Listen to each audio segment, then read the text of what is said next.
મોજીદડ ગામના એસએમસી સમિતિના સભ્યોએ જણાવ્યું હતું કે લીંબડીથી મોજીદડ પ્રાથમિક શાળામાં ફરજ બજાવતા આવતા આચાર્યએ શાળામાં કન્યાઓ માટે શૌચાલયના ગ્રાન્ટની ઉચ્ચાપાત કરી છે।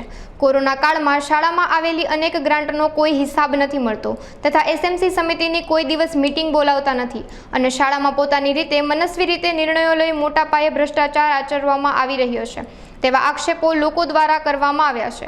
તેમજ લોકોએ એકત્ર થઈને શાળામાં ઘંટ વગાડી વિદ્યાર્થીઓને છોડી મૂકવામાં આવ્યા હતા અને પછી શાળાના આચાર્યનો બહિષ્કાર કર્યો હતો અને શાળાને તાળાબંધી કરી હતી।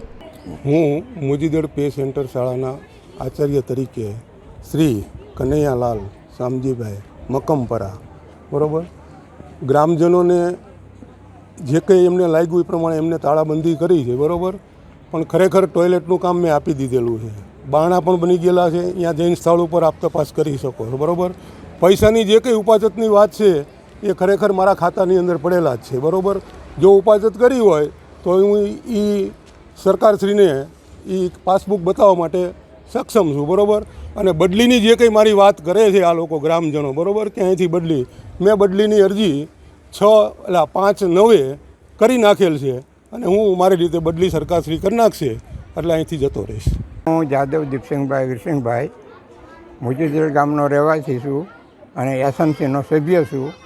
છેલ્લા ઘણા સમયથી અમારો એક જટિલ પ્રશ્ન છે કે જૂની શાળામાં એક મૂતળી અને બાથરૂમ જે બહેનો માટે બનાવવાનું હતું એને 1.5 વર્ષથી એને કોન્ટ્રાક્ટ આપી દીધો છે કે નથી આપ્યો એ અમને ખબર નથી, પણ એનું કામ આચાર્યશ્રીએ હાથમાં લીધેલું છે ગતિએ। બીજા નંબરમાં આ સાહેબ ઘણા સમયથી અમારું એસએમસીના સભ્ય તરીકે અમે છીએ, કોઈ મિટિંગ બોલાવતા નથી, કોઈ કામગીરી બતાવતા નથી, વહીવટી અણઆવડત છે, તેમજ પૈસા આવે તો ગેરવલે થાય અને કોઈ સુવિધામાં સગવડ કે એવું કાંઈ આપતા નથી।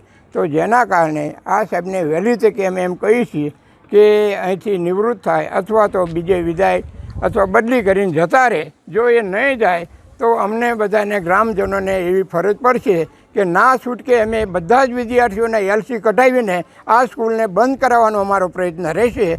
તો આપ ડિંડોર સાહેબને અમારે વિનંતી અમારી પહોંચાડજો કે વહેલી તકે આ અંગે યોગ્ય થાય અને નવા મકાનની પણ વિશેષ સગવડ છોકરાઓને મળે અને સરસ શિક્ષણ મળે એવી અમારી આકાંક્ષા છે।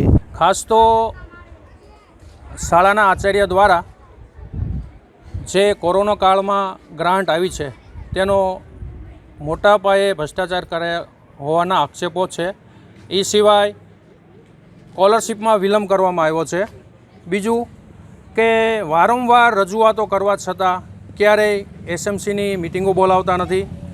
આ બાબતે જ્યારે શાળા પ્રવેશ ઉત્સવ થયો ત્યારે આરોગ્ય સચિવની ઉપસ્થિતિમાં ગંભીર નોંધ એમણે લીધી અને તપાસમાં નાયબ શિક્ષણ અધિકારી આવ્યા જે આચાર્યના રિલેટિવ હતા, એટલે એમને કંઈ એના ઉપર એક્શન લીધા નથી અને ઢીલી નીતિ રાખી અને તપાસ કરી છે। એ આવ્યા ત્યારે ગ્રામજનોને કોઈને સાથે રાખીને બોલાવ્યા નથી, એટલે આજે જેને કહેવાય કે તાળાબંધી કરવાનો કાર્યક્રમ રાખવામાં આવ્યો છે। અને સંડાસ બાથરૂમનું કામ છેલ્લા 3 વર્ષથી ચાલુ છે। ટીપીઓ સાહેબને એને બધાને ખબર છે, પણ હજી વારંવાર એમને પણ નોટિસો આપી છે પણ પૂર્ણ થયું નથી। કૂવો ગાળવામાં આવ્યો નથી, સ્ટાઇલ્સું લગાવવામાં નથી આવી, કલર કામ કરવામાં નથી આવ્યું, આ બધું અંદર હોય જ છે, આ બધું કંઈ કરવામાં આવ્યું નથી। આ અગાઉ જ્યારે કોરોના કાળમાં અનાજ વિદ્યાર્થીઓને મફત આપવામાં સરકાર આપતી હતી એ પણ વિદ્યાર્થીઓને પૂરું મળતું નહીં અને રફે દફે કરવાનો પ્રયાસ આચાર્યશ્રી દ્વારા કરવામાં આવ્યો હતો।